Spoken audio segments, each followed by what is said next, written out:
மெத்தடை ஃபாலோ பண்ணுங்கள். நீங்கள் 100% வந்து ஸ்லீவை மாற்றி தைக்கவே முடியாது. எப்போ தைச்சாலும் பர்ஃபெக்ட் ஜாயினாக பர்ஃபெக்ட் ஃபினிஷாக உங்களுக்கு வரும். எவ்வளோதான் நம்ம பார்த்து தைச்சாலுமே இந்த ஸ்லீவ் போர்ஷன் வரும்போது இந்த எரர் வரதான் செய்யும், தப்பு வரதான் செய்யும். அப்படி வரக்கூடாதுன்னா இதை நீங்கள் பார்த்துக்கணும். பிகினர்ஸாக இருந்தாலும் சரி, எக்ஸ்பீரியன்ஸ்டாலாக இருந்தாலும் சரி, அவங்க பண்ணுற ஒரே தப்பு என்னன்னா ஸ்லீவை வந்து கரெக்டாக கட் பண்ணாது தான். ஸ்லீவை வந்து பர்ஃபெக்டாக அவங்க பாடிக்கு ஏற்ற மாதிரி நம்ம கட் பண்ணும்போது அவங்க பாடியில் அழகாக நீட்டாக அது சீட் ஆகிடும். அதே மாதிரி கிளைண்ட் அவங்களோட ஆர்ம்ஸுக்கு ஏற்ற மாதிரி ஸ்லீவ் பேட்டர்ன் கரெக்டாக கட் பண்ணிங்கன்னா ஸோ தேவையில்லாத அன்னெசரி ஃபேப்ரிக்கை நம்ம அவாய்ட் பண்ண முடியும். அதே மாதிரி எப்போவுமே வந்து ஸ்லீவ் கட் பண்ணும்போது நம்ம ஃப்ரண்ட்டில் உள்குழி எடுக்கிறோம் இல்லையா, ஸோ பிகினிங் ஸ்டேஜில் இருக்கவங்களுக்கு அது ரொம்ப ஒரு கன்ஃபியூஸாக இருக்குது. அதாவது அந்த உள்குழி எடுக்கிறது என்ன ஆகும்னா ரெண்டுமே ஒரே ஸ்லீவ்க்காக வந்துடுச்சுன்னா அந்த ஸ்லீவ் துணி எல்லாம் வேஸ்ட்டாக போயிடும்.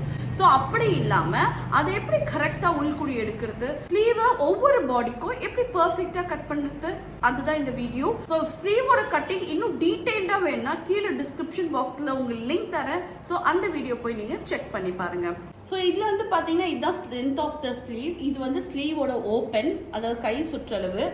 இந்த இடம் இருக்குது பார்த்தீங்களா, இந்த டிஸ்டன்ஸ் தான் ரொம்ப ரொம்ப முக்கியம். நீங்கள் யாருக்கு இந்த அவுட்ஃபிட் ரெடி பண்ணுறீங்களோ அவங்க கையை பேஸ் பண்ணி தான் இது நமக்கு இருக்கும்.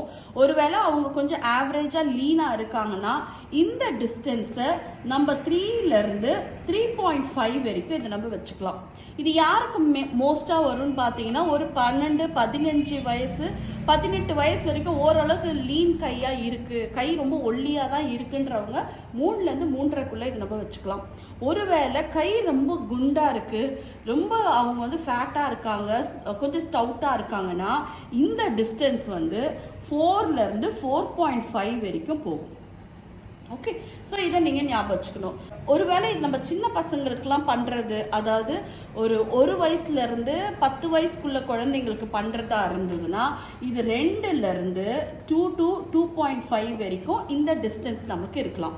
இப்போ இந்த டிஸ்டன்ஸை எப்படி நான் ஸ்லீவாக கன்வெர்ட் பண்ணுறது, இது எப்படி பேட்டர்னாக போடுறதுன்ற வீடியோ நான் ஆல்ரெடி டிஸ்கிரிப்ஷன் பாக்ஸில் லிங்க் இருக்குது. நீங்கள் அதை கிளிக் பண்ணி பார்த்தீங்கன்னா இந்த பேட்டர்னை எப்படி பர்ஃபெக்டாக டிராஃப்ட் பண்ணுறன்றதை நான் டீட்டெயிலாக போட்டிருக்கேன். இப்போ இதை நான் கட் பண்ண போகிறேன். கட் பண்ணிவிட்டு இதில் எப்படி வந்து ஃப்ரண்ட் பேக் உள்குடி 2 ஸ்லீவ்க்கு பக்காவாக எடுக்கிறதுன்றதை நான் சொல்கிறேன்.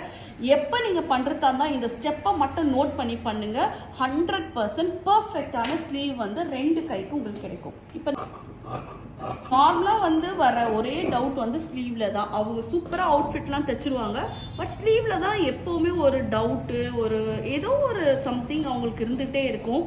ஸோ எப்போ நீங்கள் ஸ்லீவ் பண்ணிட்டாலும் இந்த ஒரு பாயிண்ட்டை மட்டும் நோட் பண்ணிக்கோங்க. அதே மாதிரி உள்குழி கொடுக்கும்போது பர்ஃபெக்டாக பார்த்து கொடுக்கணும்.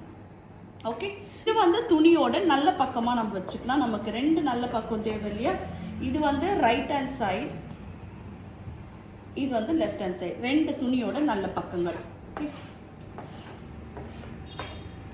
ஸோ எப்போ நீங்கள் ஸ்லீவுக்கு வந்து உள்குழி எடுக்கிறதா இருந்தாலுமே இந்த நல்ல பக்க துணியோட நல்ல பக்கம் மேலே வர மாதிரி வச்சுருங்க.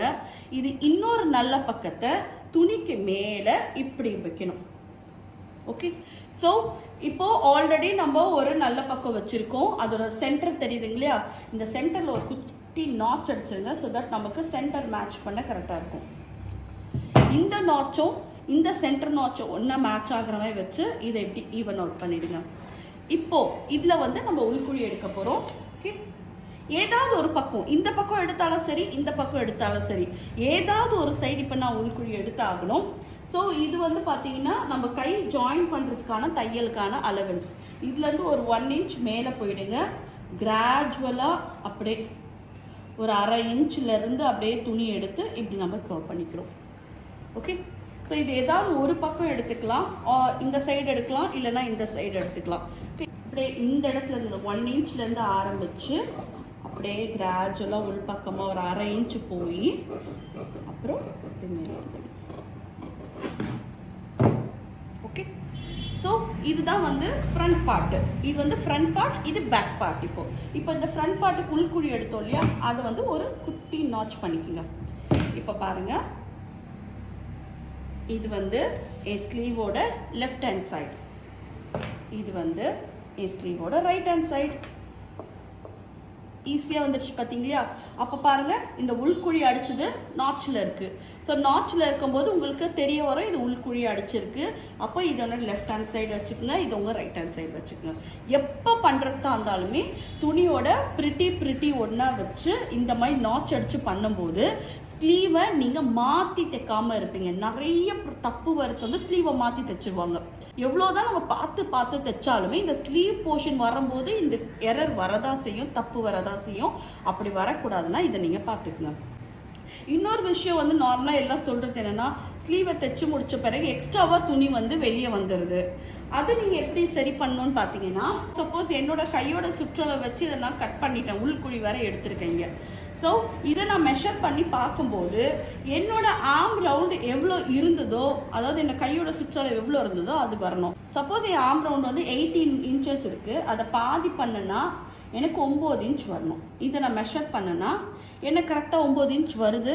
சப்போஸ் எனக்கு 9.5 வந்துருச்சு ஃப்ரண்ட் பார்ட்டு அப்படின்னா என்ன பண்ணுன்னா, இந்த பாயிண்ட்லேருந்து ஒரு 1/2 இன்ச் மேலே ஏற்றிக்குங்க.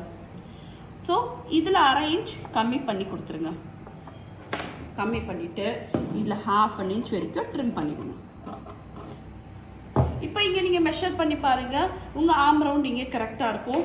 இந்த பாயிண்ட்லேருந்து இப்போ இது இப்படி கனெக்ட் ஆகிடும். ஓகே, தென் இதை கொஞ்சம் ஈவன் அவுட் பண்ணிக்கலாம். ஓகே, ஸோ இப்படி பண்ணும்போது நமக்கு பர்ஃபெக்ட் ஸ்லீவ் கிடைக்கும். ஸ்லீவில் வர ரொம்ப மேஜரான தப்பு இதுதான், மாற்றி தைக்கிறது. ஸோ இந்த மெத்தடை ஃபாலோ பண்ணுங்கள். நீங்கள் 100% வந்து ஸ்லீவை மாற்றி தைக்கவே முடியாது.